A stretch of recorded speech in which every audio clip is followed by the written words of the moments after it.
Welcome into another edition of Dolphins All Access. I'm Samantha Rivera alongside Abby Cunio's dad, otherwise known as Mike Cunio. Mike, we got a pretty positive update on Jaelan Phillips, right, today? Yeah, surgery went well for Jaelan Phillips, of course. I think that's the most important thing. You know, head coach Mike McDaniel doesn't like to put timelines on this. But you tried it. I try it every single time there's a timeline question available. I'll try to get him. But yeah, I think fans are wondering when Jaylen can come back. I asked if training camp was a possibility because that puts him about the 9-10 month mark.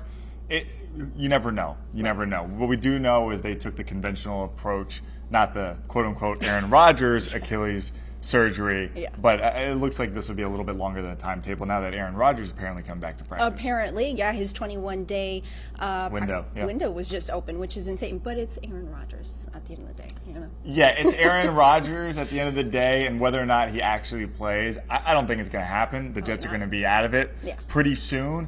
For him to come back, not exactly sure why you'd risk it, especially if you want Aaron Rodgers with that defense next year. Yeah, definitely. We got our first look at Jason Pierre-Paul today, right? His first time practicing with the team. He's back home. What'd you like from him? Well, he's had a really good career. And I think more so the Dolphins, and Mike McDaniel even mentioned this, about plays he remembers where JPP just kind of exploded things up. And I think that's what they're looking at. I mean, it's kind of, to me, the Chase Claypool experiment again. Can he provide something? Can they bring him along at some point and make a contribution? I think that's what they're hoping for. They do still have Emmanuel Ogbah, Andrew Van Ginkel at that position to replace Jaelan Phillips. So they are, pretty set on depth, but you never know. Injuries keep piling up, and a big one just bit the Dolphins. JPP, if he can contribute something, at least they know there's a guy with a vet who is a vet with Super Bowl experience on the roster. Yeah, looking ahead now with the Dolphins getting ready to play the Commanders on Sunday. The Commanders are 4-8 team. Is this an important? I mean, every game you got to win, right? But how important is this game really to win? Well, I think for the Dolphins, when you look at these games, especially road games, you like that they've fought their way back to 500 away from Hard Rock Stadium, because right now at the moment they're unbeatable here in Miami Gardens. But they did struggle at times with getting plays in, getting plays at the line called correctly, their motion. You saw that kind of go away in that Jets game. That was a big positive sign. In Washington, you want to see more of the same. This team, if you look at the defense, has improved week to week. The offense needed to make some improvements week to week, particularly on the road, and I think they're starting to do that. They're starting to work out some of those kinks. They're 3-3 right now on the road, and the good news is they only have 2 road games left before the postseason. You got to win on the road at some point, probably to make the Super Bowl, unless you, of course, get that first-round bye and a home field advantage, but you can't just assume that's going to happen.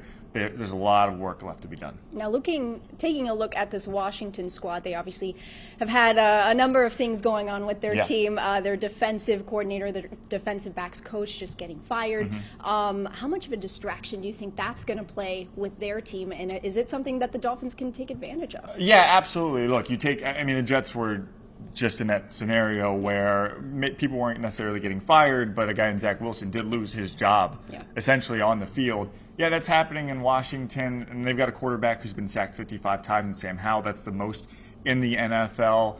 The Dolphins should be able to tee up on that offense, but Sam Howell has proved to be a bit of a gamer. He is tough. He is leading the league in passing yards, so you can't just discount him. I mean, you said it. Every game is important. Every game is difficult, no matter who it is.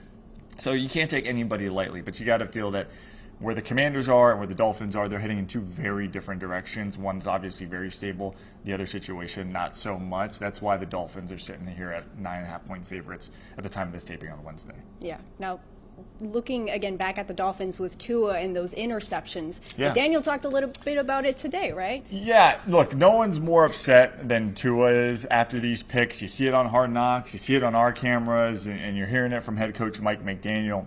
The problem is, this is one of those areas we mentioned, playing on the road, getting better offensively. This is one of those areas where the offense also needs to improve. Right now, Miami is -5 in takeaways. Now, they may be at the top of the standings, both wins and losses and statistically speaking offensively, but they are really getting close to the bottom of the standings. And when it comes to those turnovers and the turnover margins, teams like the Commanders, the Jets, are also with them. You don't ever want to be bunched up with teams like that. Yeah. And right now, the turnover margin has Miami bunched up in that category. Yeah, well, we'll have to wait and see. You know what happens this Sunday.